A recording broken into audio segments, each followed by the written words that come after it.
Salut, c'est Claude Marion, auteur désormais des nouvelles misogynes chez Odaïsarn. Revue de ce jour, c'est une question que je pose.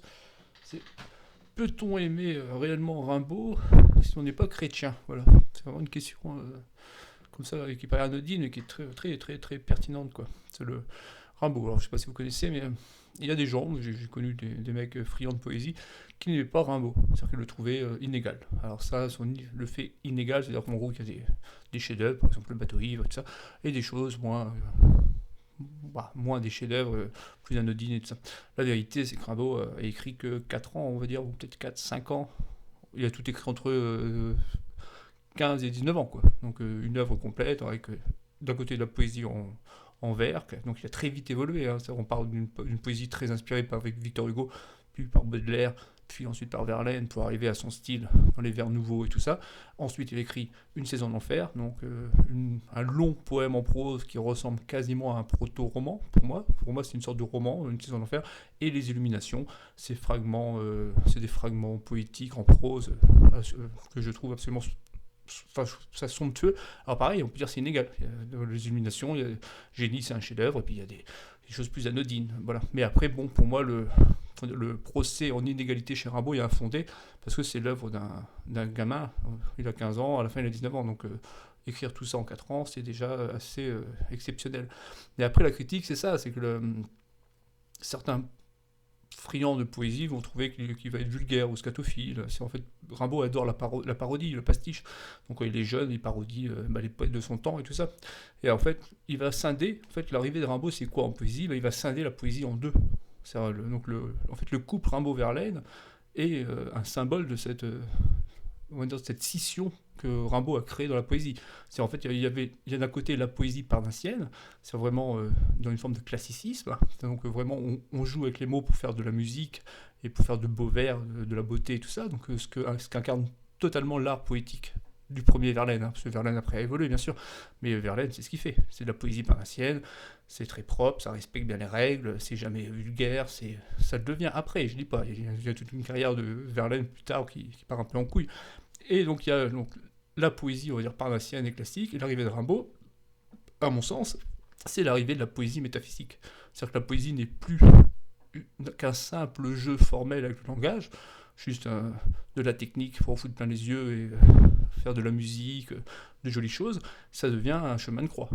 Et Rimbaud, si on ne ressent pas ce chemin de croix, on passe à côté. Mais pour ressentir ce chemin de croix, il faut peut-être déjà avoir des affinités avec le monde religieux, être un mystique déjà soi-même. Alors là, je vais prendre 3 exemples. Par exemple, vous avez Claudel.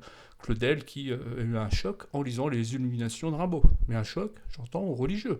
C'est-à-dire, il n'a pas lu ça comme un simple exercice de style. Certains veulent réduire Rimbaud ou les Illuminations à des exercices de style. Vous comprenez? Claudel a eu un choc. Mais il n'y a pas que Claudel. Il y a eu Pasolini, dont je vous ai déjà parlé. Pasolini était une sorte de chrétien refoulé, fasciné par la figure de Christ. Il a tourné un film, l'Évangile selon saint Matthieu, autour de la vision du Christ. Il avait un rapport avec son homosexualité qui était très très très chrétienne, hein. C'est-à-dire beaucoup de culpabilité jeune, ensuite beaucoup d'exubérance, on va dire, puis ensuite à la fin un dégoût profond pour le sexe, une sorte de sexophobie. Et Pasolini l'a dit à la fin de sa vie, avant de mourir, il est mort assassiné, que son rêve était d'être sanctifié.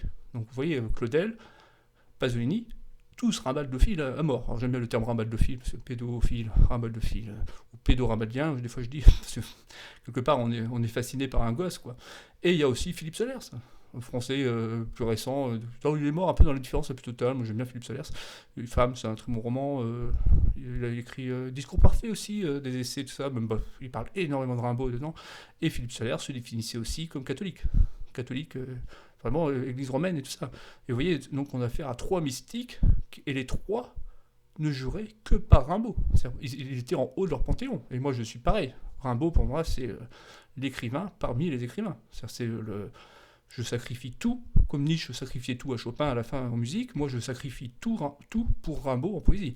Et pourquoi? Certainement parce que je suis un mystique. Et c'est plus fort que moi. Et Une saison d'enfer, si vous avez 15 trucs à lire de Rimbaud, lisez Une saison d'enfer. Mais je pense que si on n'est pas soi-même un mystique ou taraudé par la question de Dieu, la question du péché originel, la question de la faute, on ne comprend pas Une saison d'enfer. On va trouver ça hermétique, on va trouver bizarre, obscur. Si on connaît l'Ancien Testament, le Nouveau Testament, si on connaît le bagage, on va dire, chrétien qu'il faut, si on l'a absorbé, on comprend une saison de fer. Et on comprend le parcours de croix, le chemin de croix, qui est la vie de Rimbaud entre 15 et 19 ans. Et allez, c'est violent. On va dire c'est une sorte de crise adolescente, d'une violence assez inouïe, quoi. Et qui, avec au résultat, des chefs-d'œuvre, à mon sens. Pas que des chefs-d'œuvre, je suis d'accord, c'est inégal. Mais bon, une saison d'enfer, c'est un putain de chef-d'œuvre. Les illuminations, il n'y a pas beaucoup à enlever. Alors, dans ces poésies de jeunesse, il y a des facilités, je dis pas. Forcément, ils se forment à 15-16 ans, comment voulez-vous, vous n'êtes pas encore au top de votre métier, quoi. Mais voilà, c'est la question que je pose. Peut-on vraiment apprécier, même à mon sens adorer, j'emploie le mot juste, Rimbaud, si on n'est pas soi-même un mystique? C'est la question que je pose. Voilà, vous pouvez me laisser un commentaire, vous pouvez me troller, c'est gratuit, vous pouvez vous abonner pour me faire plaisir et pour l'achat de mes livres, c'est l'inscription. Salut les mecs, à la prochaine.